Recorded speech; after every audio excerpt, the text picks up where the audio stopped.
অবিশ্বাস্য এক ঘটনা। খোদ কলকাতা শহরের প্রাণকেন্দ্রে অবস্থিত সুরেন্দ্রনাথ কলেজের ইউনিয়ন রুম থেকে উদ্ধার হলো টাকা ভর্তি দুটি ব্যাগ। আর সেই টাকা দেখে উপস্থিত সকলের চক্ষু চড়ক গাছ।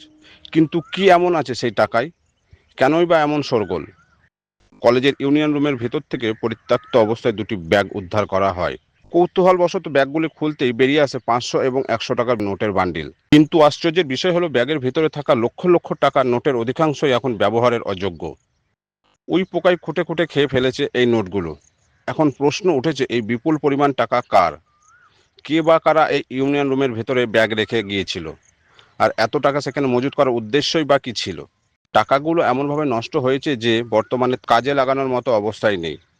দিনের পর দিন অন্ধকারে পড়ে থাকে ওই প্রকার পেটে গেছে সাধারণ মানুষের রক্ত ঘাম করা সেই অর্থ। কলেজের মতো একটি জায়গায় এভাবে টাকা উদ্ধারের ঘটনায় চাঞ্চল্য ছড়িয়েছে এলাকায়। প্রশাসন এখন খতিয়ে দেখছে এর পিছনে কোনো ষড়যন্ত্র আছে কিনা, নাকি এটা নিছকই কোনো গোপন রাখার চেষ্টা করা হয়েছিল, যা সময়ের আবর্তে নষ্ট হয়ে গিয়েছে। কলেজ কর্তৃপক্ষের ভূমিকা নিয়ে উঠছে প্রশ্ন।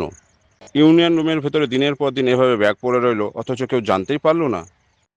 আপাতত পুলিশ ঘটনা তদন্ত শুরু করেছে, সত্যিটা বেরিয়ে আসবে কিনা সেটাই এখন দেখার বিষয়। পুরোনো গোডাউন ঘর থেকে এই ঘরটি দেখাও, ঘরটি দেখাও। এই ঘর থেকে আমরা এই দুটোই বাক্স উদ্ধার করেছি, তার মধ্যে এইভাবে টাকা উইতে খাওয়া টাকা পড়ে রয়েছে। আরো দুটি তিনটি ঘর এরকম বন্ধ রয়েছে, সেগুলো ভাঙার প্রক্রিয়া চলছে। কলেজের স্টাফরা রয়েছেন, প্রিন্সিপাল স্যাররা রয়েছেন, সকলের সামনে আমরা মুচিপাড়া থানার পুলিশ কর্তৃপক্ষকে খবর দিয়েছি, তারা এগুলো সিজ করবেন। মিডিয়াকে খবর দেওয়া হয়েছে সকলের সামনে। এগুলো আপনারা দেখুন মানুষের কিভাবে মানুষের সঙ্গে দুর্নীতি করা হয়েছে। মানুষ খেতে পাচ্ছে না, সারা দেশ বিভিন্ন রকম ক্রাইসিসে ভুগছে, সেইখানে দেখুন এইভাবে টাকা উইতে খাচ্ছে।